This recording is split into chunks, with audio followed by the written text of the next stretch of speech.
단기 임대, 에어비앤비, 야, 더 이상 이 대한민국에서 도저히 못 해먹겠다. 이제 다 끝났다. 이런 영상들, 특히나 이것을 에어비앤비 단기 임대를 운영하고 계시는 분들의 영상을 제가 최근에 30개 정도 보고 제가 요약 정리를 한번 해봤습니다. 왜 이렇게 대한민국에서 힘들다 그러지? 이분들 중에 제가 공통점을 쭉 5개 정도로 한번 요약을 해봤고요.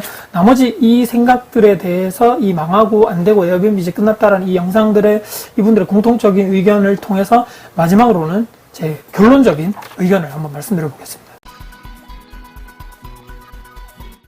대부분이 조금 젊으신 분들이 요즘에 많이 하고 있더라. 젊은 미혼 직장인분들, 공통적으로 제가 봤던 분들이 젊은 2030 미혼 직장인분들, 유튜브 내가 지금 직장을 하고 있는데 유튜브를 통해서 내가 조금 더 이런 단기 임대 에어비앤비를 하는 이런 노하우라든지 매물 이렇게 찾는 것부터 시작해서 탁탁탁 인테리어 하고 이렇게 해서 매출이 지금 어떻게 나오고 뭐 장점이 뭐고 단점이 뭐고 이런 영상이더라고요.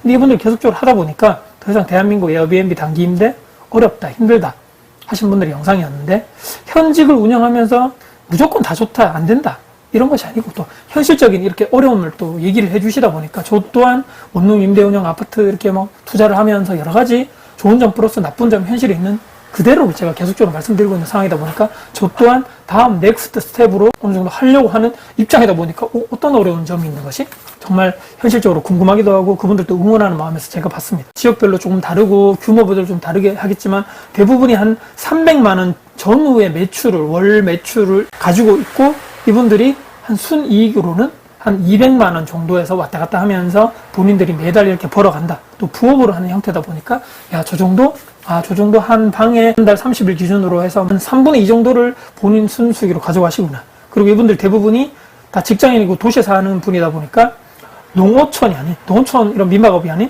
대도시에서 여기서 하는 거죠. 본인이 이제 직장 생활을 하시고 나중에 이렇게 퇴근하시면 거기 가셔가지고 이렇게 세팅한다거나 여러 가지 이런 활동을 하면서 또 본인 시간이 안 되면 청소하시는 이모님이나 업체분을 이용해서 이렇게 툭툭 하시는 이런 형태로 운영을 하시는 분들이 대부분이었다. 이분들이 왜 이렇게 좀 이제 힘들어 하시고 더 이상 안 된다라고 하시는 첫 번째 이유가 바로 농어촌이 아닌 지역적인 특성 자체가 대도시, 도심권에 하다 보니까 이분들은 사업 확장이 더 어렵다. 특히나 외도민이라 그럽니다. 외국인 도시 민박업, 도심권 내에서 이런 내국인을 받을 수 없고 한국 사람은 못 받는다는 얘기죠. 이 외국 사람들만 와서 이렇게 여기서 살 수 있고 거주를 하면서 임대를 하면서 이렇게 단기적으로 임대를 하면서 수익을 버는 구조인데 확장이 어렵다.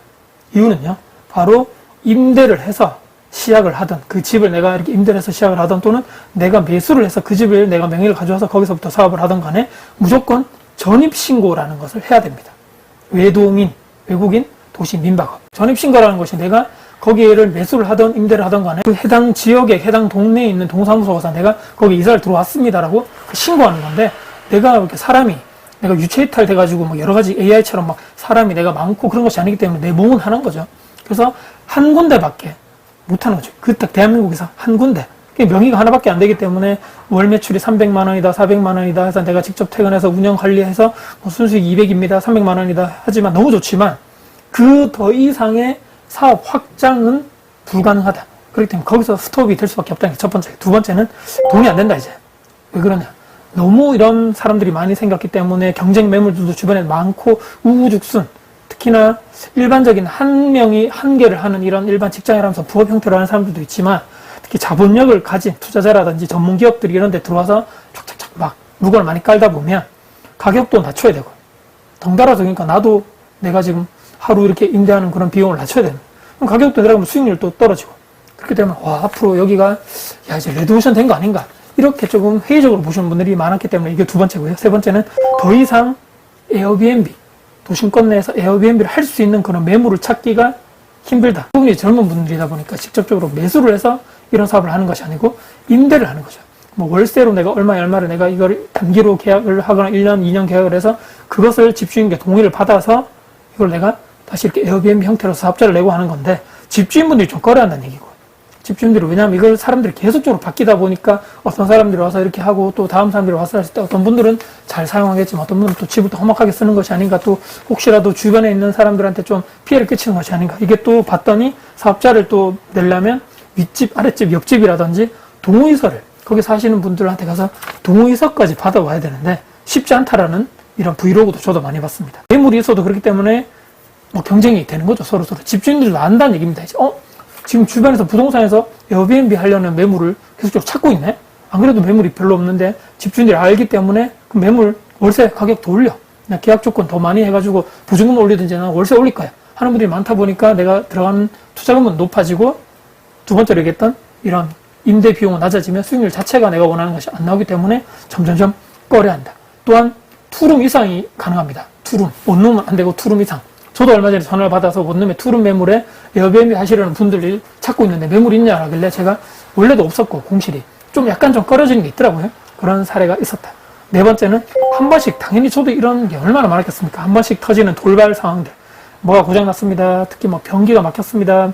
등이 나갔다. 뭐가 안 된다. 뭐 스위치가 뭐 안 된다. 전자 이렇게 기기 중에서 뭐가 안 돌아간다. 밤에도 그렇기 때문에 한 번씩 자다가 튀어나가야 되고. 그러니까 멀리 못 산다는 얘기죠. 그 근처에서.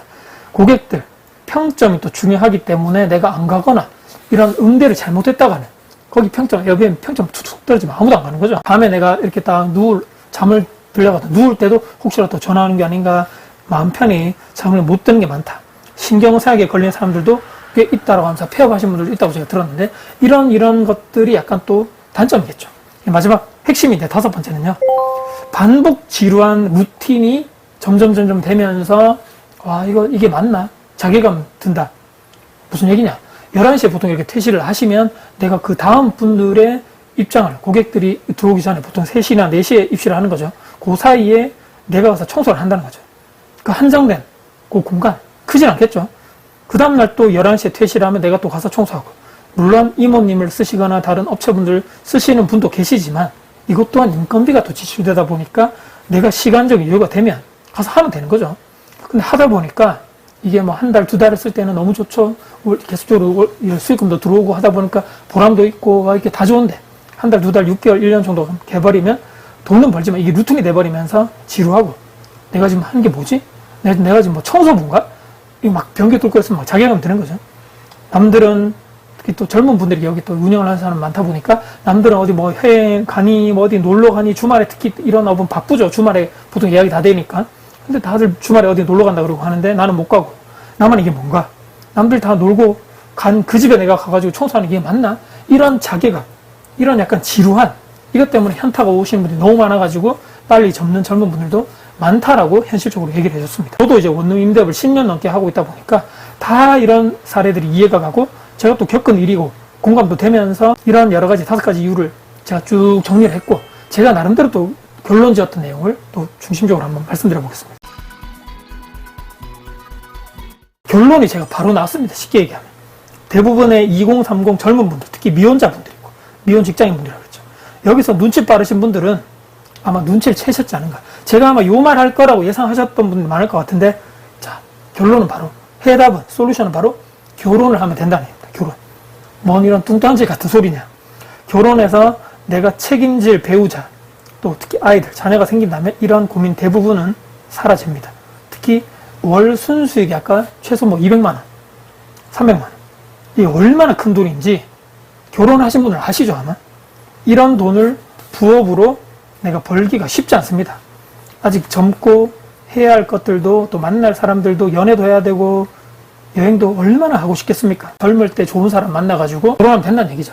부부가 합심해서 돌아가면서 청소, 관리, 임대 운영 딱딱 자기 역할 분배해서 운영하면 된다는 말씀입니다. 특히나 반복되는 지루하고 자괴감 들고 친구들 비교하고 놀러 다니고 연애하고 이분들이 어느 정도 일이 손에 익고 익숙해지고 편안해지고 이분들이 얘기하신 게 이제 좀 시간이 많이 남는다라고 했기 때문에 사람 마음이 조금 부정적인 얘기겠지만 좀 간사하다. 사람이 좀 서 있을 때는 앉고 싶고 앉아 있을 때는 또 이렇게 눕고 싶고 눕고 있으면 또 자고 싶고 이런 얘기 들어보셨죠? 한 채만 해서 월세 처음에 어떻겠습니까? 이거 내가 정말 잘해가지고 내가 월급 위에 한 달에 한 30만 원만 50만 원이라도 벌고 싶다 해서 어느 정도 익숙해지니까 100만 원, 200만 원에도 그리 도파민이 팍팍 돌지 않는 게 보통 사람 마음인 거죠. 결혼하면 얼마나 바쁜지 특히 애라도 나오면 다른 것 신경 쓸 여유가 없다는 얘기입니다. 다른 사람들이 어찌 사나 볼 시간도 없고 내 애 하나 케어하기도 정신이 없습니다. 제 말에 맞으시면 댓글 통해서 우리 구독자님들 꼭 좀 알려주시고요. 한때 이것도 다 지나가는 마음이다. 저 또한 유튜브 통해서도 말씀드렸습니다. 예전에도 소심 읽고 월세 입금 제가 처음에 10년 전에는 월세 입금 딱 되면 너무 대단하다. 내가 월급 위에 월세를 내가 또 다른 현금으로 만들었다고. 와, 정말 대단하다.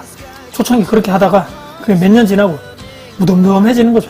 이거 당연히 받아야 될 돈 아닌가?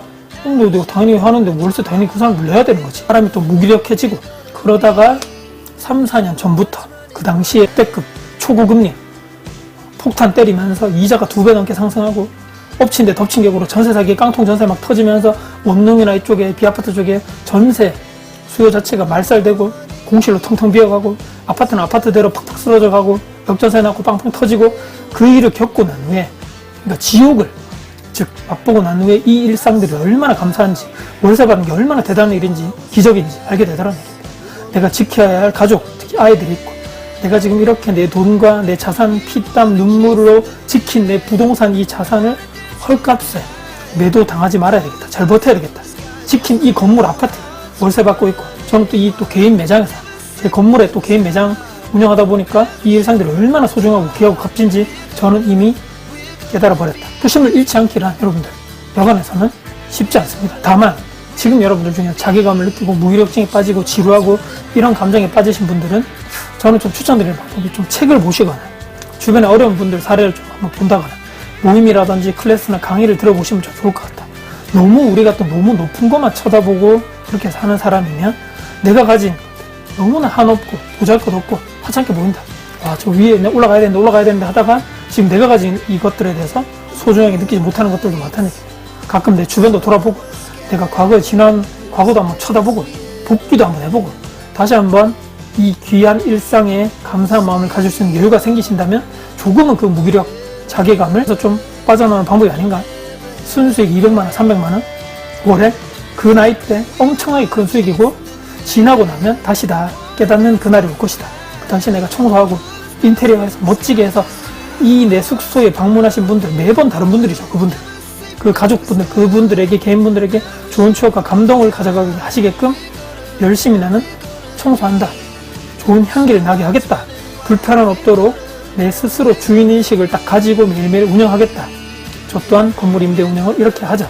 스스로에게 제가 또 초심을 잃었던 저에게 또 하는 말을 또 저에게 또 하면서 마지막을 마무리하도록 하겠습니다. 우리 영상 여러분께 도움 되셨다면 구독, 좋아요, 알람 설정, 댓글 주시고요. 제 주변 분들께 공유될 가치가 있다고 생각하신다면 널리 공유 부탁드렸던 여러분들 진심으로 응원합니다. 화이팅입니다.